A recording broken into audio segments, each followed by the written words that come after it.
guys, welcome back to my channel. So for today's video, I've been thinking for a really long time if I should be doing this video. I don't want it to come across the wrong way, but at the same time, I feel that it's such an important milestone for me. But of course, the minority might still take it the wrong way. And actually, I thought this could probably benefit people who are watching this. So I just decided to share this journey together with you guys anyway. Perhaps this video can help to motivate anyone out there who is watching this video to work towards this common goal that we all share. And before the year ends, I'm finally recording this video before it becomes officially irrelevant because I'm turning 26 next year.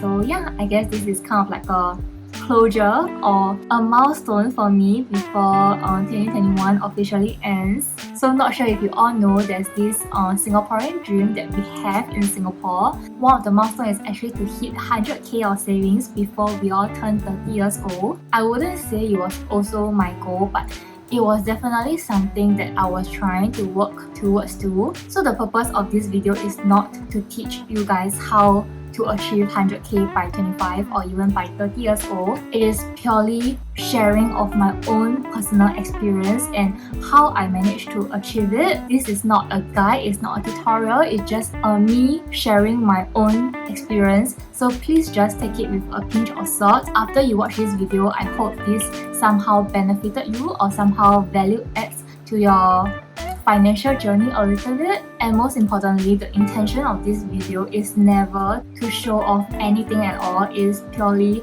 just to share my experience because I feel that personally it's such a huge milestone for myself. So please don't take this the wrong way. Mainly, I just want to share my experience with like-minded people or anyone who just share a similar goal to attain 100k savings by 25 or even like 30 years old. Hopefully, this serves as an encouragement or motivation to anyone out there who is working towards your goal that this can be done. This goal is achievable if you are disciplined and you are focused. Probably to some, like having 100k at 25 or even 30 years old is nothing because in this digital age that we live in, there are so many self-made millionaires out there. They are even below like the age of 30 years old. But of course, to some, 100k at 25 or even at 30 seems very unattainable or it seems impossible to some. So it really depends on every individual. Okay, so here is some background on myself. I graduated from college in the year 2019 and I've been working full-time since then. Just FYI, I'm doing product management. I would say that my family is comfortable, but we are not like very wealthy. I definitely don't have a rich daddy waiting for me to take over his family business or whatever.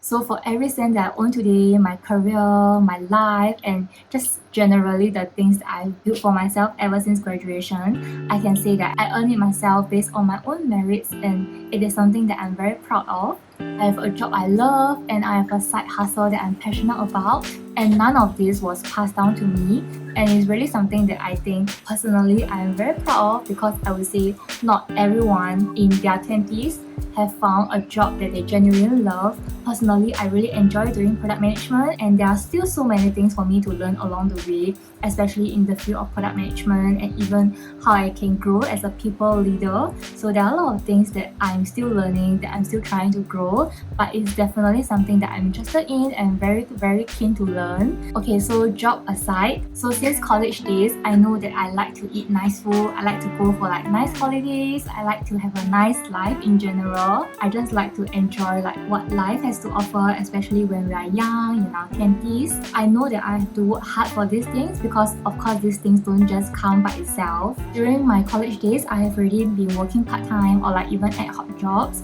while juggling my studies. Even though at the point of time my parents were still giving me allowance, but the allowance that I was getting definitely wasn't enough for me to go for like US or even Europe.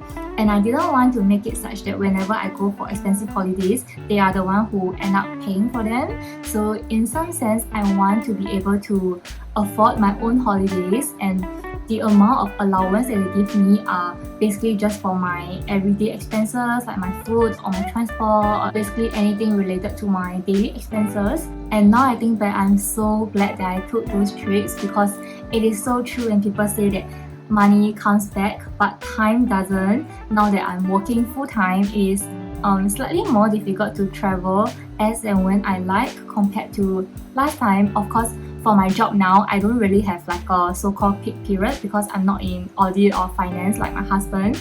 So I can still take leave to go on holiday, but of course it's not like those 1 month Europe trip kind of holiday anymore. So I'm really glad that when I had opportunity, I went for those holidays. So yeah, after my graduation, that was when I started my first full-time job.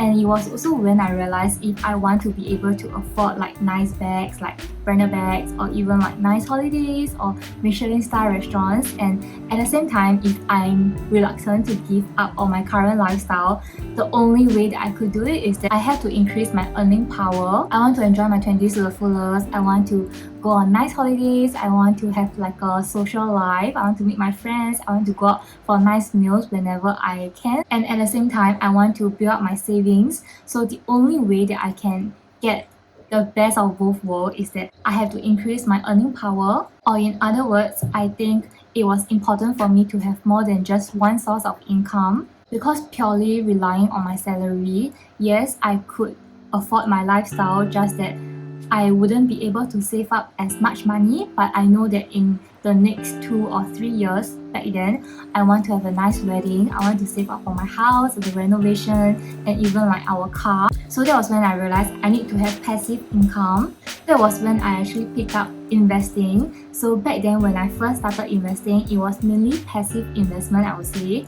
And of course, after a few years of my experience and my knowledge in the market, that's when I started to do more active investments.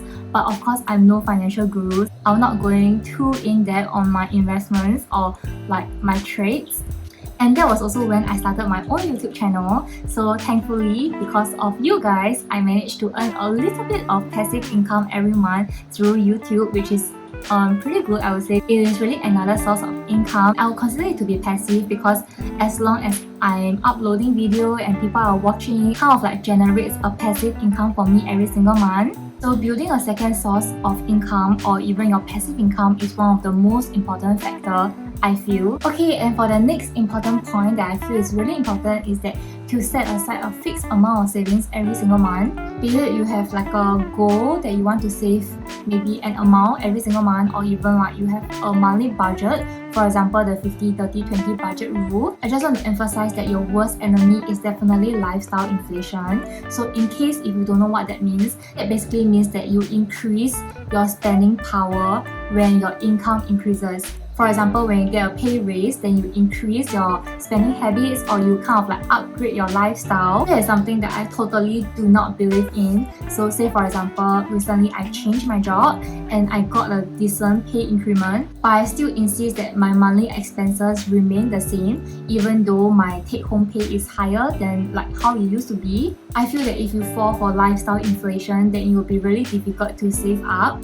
And the last tip that I have would be to cut down on unnecessary daily expenses. So I know this might sound a little bit contradicting to my first point, which is to be able to afford the kind of lifestyle that I want. I wouldn't consider spending money on experiences to be unnecessary because I think it's really important for you to experience different things, try out new things in your 20s or even when you're young, especially like traveling or even doing like bungee jump or skydiving. I think all this money are something that I will not save on because I feel the experience can't be bought and it can't be converted to like monetary form.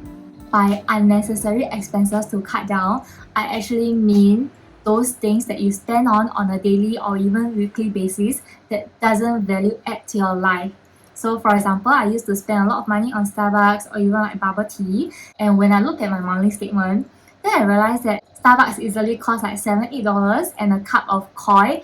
It is so expensive nowadays. I just got a large size of milk tea from Koi like last week and it cost like $6, and I got like Hey Tea recently. It cost close to $10. So that's when I realized, wow, that actually equivalent to like one meal.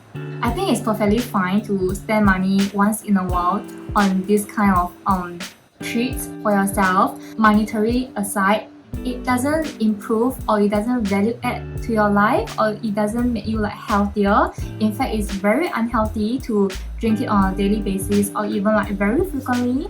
So that is what I meant by unnecessary expenses that doesn't really value add to your life and it end up costing a lot of your expenses. Okay, maybe I would say like bubble tea does improve my mental health. but it's definitely not good for my health because it is just unhealthy and it's sweet and it just doesn't like benefit your health in general. I think it's perfectly fine to like drink maybe like at most once a week or just not so frequent, definitely not every single day. I feel that it's really important to exercise self-discipline when you are trying to cut down on this kind of like unnecessary expenses that doesn't value add to your life. So after hitting the 100k mark, I do feel that it is easier to achieve more, like maybe to hit the next like 20k or even like 30k because I have a substantial amount of capital to let it work for me instead of me like chasing after it. But I feel that for now, I won't be chasing after numbers anymore. I just feel that it's not very meaningful and there's no end to it. Like if you look at it, this cycle is like endless. Once you hit the first 100k, you will want to aim for the next 500k. You will want to get like your first million. After you get your first million, then you want to get the next like maybe 5 million. It's just no end to keep like chasing after numbers, and it can get really exhausting and tiring if you just keep on like chasing after numbers. And personally, I feel that it's really important to live in the present. Personally believe that it is important for me to work hard for money when I'm in my 20s, but after that, when I grow older, it is more important for money to work for me instead of me still like chasing after money. Yeah, I mean, of course, I know I can just rely on my parents or even like my husband to provide me with a good life.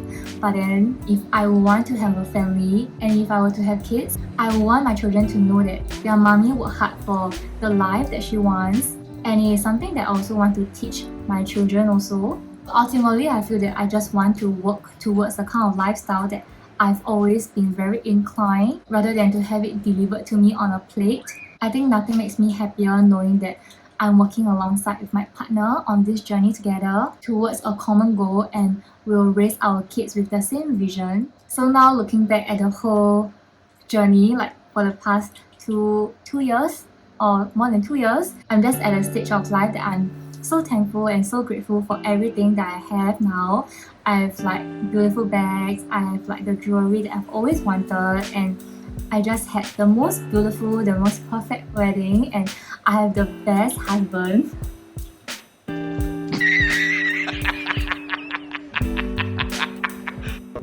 He's beside me right now.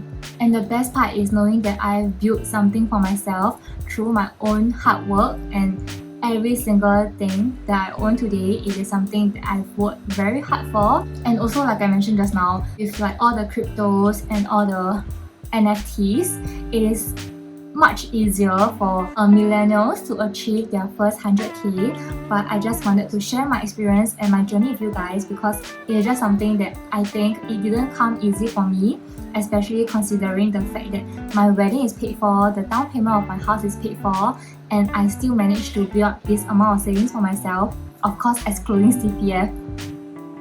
And one last point before I summarize on today's video, I just want to say that please don't feel discouraged if you are far from your goals or if you are not achieving like 100k by 25 or even by 30, because ultimately we all have different starting point in life.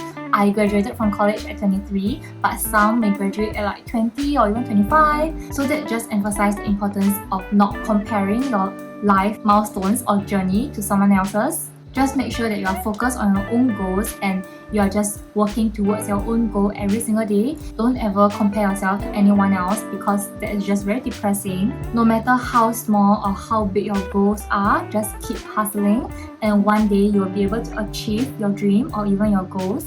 So yeah, I guess that's all for today's video, and I hope you guys learned something new. Hopefully this video can motivate you to work towards your own goals in life, and I'll see you guys next time. Bye!